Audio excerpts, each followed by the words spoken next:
She couldn't see the monsters chasing her, but she could feel their breath in the dark. And when a ruthless billionaire known for his frozen heart stepped out of the shadows to save her, neither of them knew that night would ignite a chain of secrets, betrayals, and miracles that would shatter his empire and awaken a love neither of them believed in. If you crave heart-pounding suspense, emotional twists, and love stories born from darkness, subscribe to this channel and step into the storm with us.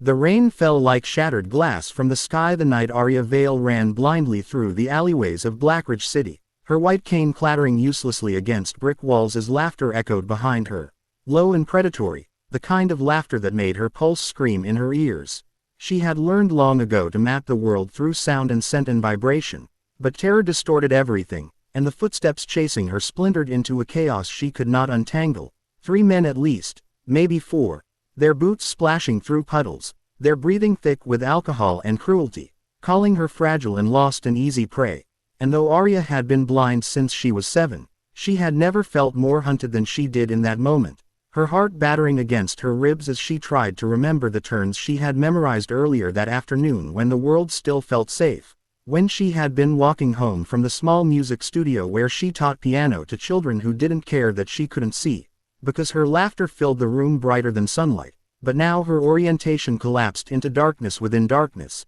and when her cane slipped into a gutter and stuck, she stumbled, falling hard onto cold pavement as rough hands grabbed at her coat. She screamed, the sound tearing her throat raw, and one of the men hissed in her ear that no one would come for a blind girl in this part of the city, that the world didn't notice women like her, that she should have stayed invisible. And then another voice cut through the alley like a blade drawn from ice, calm and lethal, asking a single question. Is there a problem here? And the laughter faltered, replaced by muttered curses, because that voice belonged to Kael Draven, the youngest CEO in the city's history, a man whispered about in boardrooms and feared in negotiations, known for dismantling companies without blinking and walking away from human suffering with the same indifference he showed to quarterly reports. Aria didn't know his name then, only that the hands gripping her suddenly let go, that boots scraped backward, and that the air shifted as if something powerful had entered it. One of the men scoffed and told him to mind his own business, and Kael's response was the dull click of a car door unlocking followed by the unmistakable sound of a gun being cocked,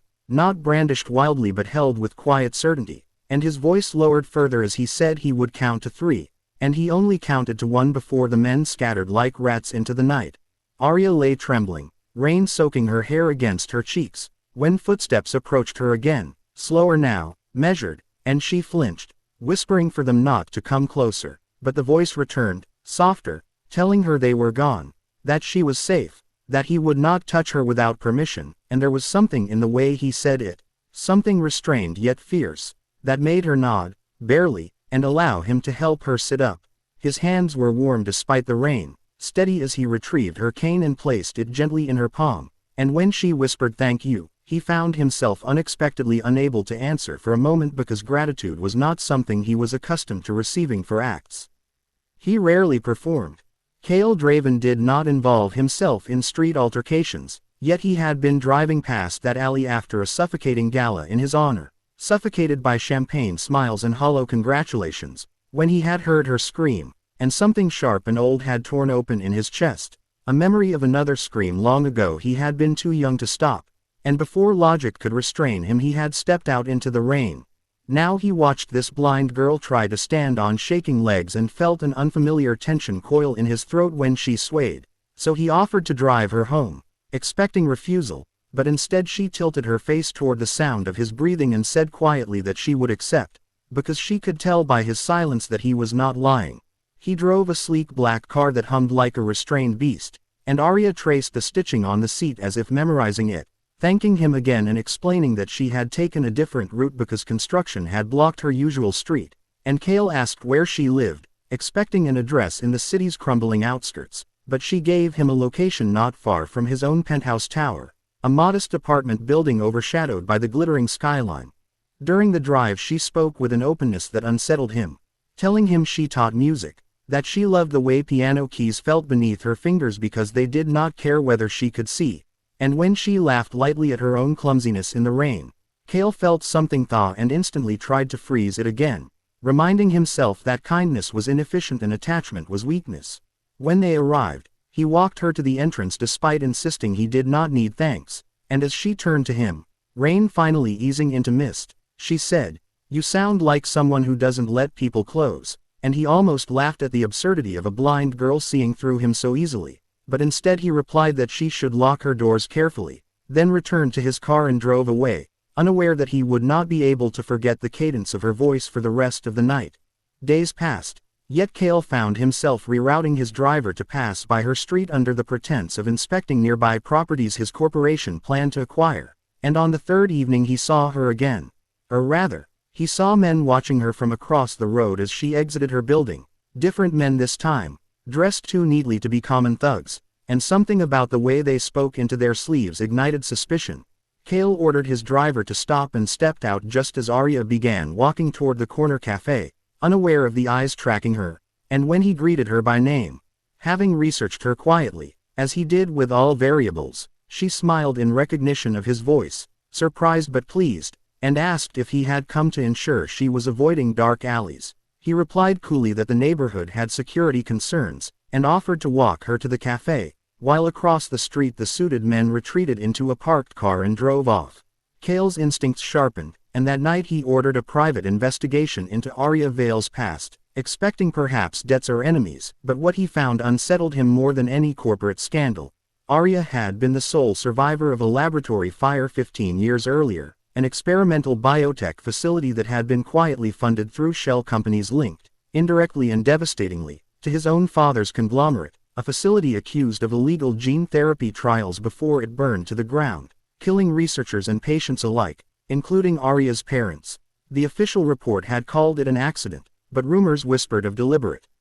sabotage to bury evidence. Kael stared at the files in his penthouse office, city lights glittering below like cold stars, and felt the past rising like smoke around him, because he remembered that fire, remembered his father coming home furious and terrified, remembered the sudden surge in company profits afterward. Aria had been 7 when she lost her sight in the blaze, rescued by a whistleblower who vanished weeks later, and the more Kael read, the more he understood that the men watching her were not random. They were likely connected to those who wanted the past to remain buried. The next time he visited her, it was under the guise of ensuring her safety, but in truth he needed to see whether she harbored any memory that could threaten his empire. Instead, he found her in the music studio, fingers gliding across piano keys as children sang off-key with joy, and when she sensed him at the door she paused and asked if he had ever tried playing an instrument, and he replied that he did not have time for such indulgences, to which she said softly that sometimes the soul suffocates without indulgence. Against his own nature, he stayed, listening as she played a melody so fragile and hopeful that it made his chest ache, and when the children left she asked him to sit beside her and place his hands over hers, guiding him to press the keys, and he stiffened at the intimacy yet did not pull away, because for the first time in years he felt something other than calculation coursing through him. As weeks unfolded, Kael assigned discreet security around her building, never telling her, while Aria began to sense the heaviness he carried, the way his pauses were loaded with unspoken storms, and she responded not with interrogation but with gentleness, bringing him homemade tea when he visited, asking him about his childhood without judgment, telling him that blindness had taught her to listen beyond words. Their bond deepened in quiet increments, yet danger tightened its circle, and one evening as Aria returned from the studio, a van screeched to a halt beside her, hands yanking her inside before she could scream. The security detail Kael had stationed was found unconscious minutes later, and Kael himself received a call from an encrypted number, a distorted voice informing him that if he wanted the girl alive, he would transfer ownership of several biotech patents back to a dormant subsidiary, the very subsidiary tied to the fire years ago. Rage unlike anything he had known ignited within him, not the cold fury of business rivalry but something primal, and he realized with startling clarity that Aria was no longer a variable in his calculations but the axis upon which his heart now turned. He traced the call, mobilized resources that had toppled competitors, and uncovered a surviving partner from the old laboratory who believed Aria possessed evidence, perhaps hidden memories or documents left by her parents, that could expose the illegal trials. What none of them knew was that Aria's blindness had not erased her memory of that night, only altered it. And as she sat bound in a dim warehouse, she listened to the kidnappers argue, piecing together names and intentions, her mind sharp despite fear, recalling a lullaby her mother had sung that included coded phrases about seeing truth beyond sight, phrases that had puzzled her for years. When Kael stormed the warehouse hours later, orchestrating a rescue that left men scrambling and police sirens wailing in the distance, he found Aria sitting upright, calm despite the ropes, as if she had been waiting not in terror but in certainty that he would come. And when he cut her free, she touched his face, tracing the tension in his jaw, and whispered that she knew about the laboratory, that she had overheard enough to understand his family's shadow loomed over her past. Kael froze, confession burning on his tongue, but she surprised him by saying she did not blame a son for his father's sins, that hatred would only deepen the darkness that had already stolen her sight, and in that moment something within him shattered completely, because he had prepared for anger, for accusation, for the collapse of everything, yet she offered forgiveness before he could even beg for it. Still, the truth demanded reckoning, and together they unearthed evidence hidden in a music box her mother had given her, its carved interior containing a microdrive detailing the illegal experiments and the names of executives involved, including Kael's father, now deceased but revered publicly as a visionary. Releasing the information would tarnish the Draven legacy and destabilize Kael's corporation, but suppressing it would betray the memory of Aria's parents and countless others. Torn between empire and conscience, Kael retreated into himself, cold walls threatening to rise again, until Aria found him standing alone in his penthouse, city sprawling beneath like a kingdom he no longer recognized, and she told him gently that vision was not about eyes but about courage, that he had the power to transform a legacy of harm into one of healing. Her faith in him became the catalyst he had never known he needed, and in a move that stunned the business world, Kael held a press conference confessing the past, releasing all documents, dissolving the tainted subsidiary, and redirecting vast resources into ethical research and victim reparations. Scandal erupted. Stocks plummeted, allies abandoned him, yet through the chaos he felt lighter than he had in years. Threats intensified briefly, but public exposure weakened the conspirators. Leverage and arrests followed. In the quiet aftermath, as media frenzy faded, Kael returned not to boardrooms but to the small music studio where Aria waited, playing the same fragile melody she had the day he first stepped inside, and he knelt before her, not as a CEO commanding empires but as a man humbled by love,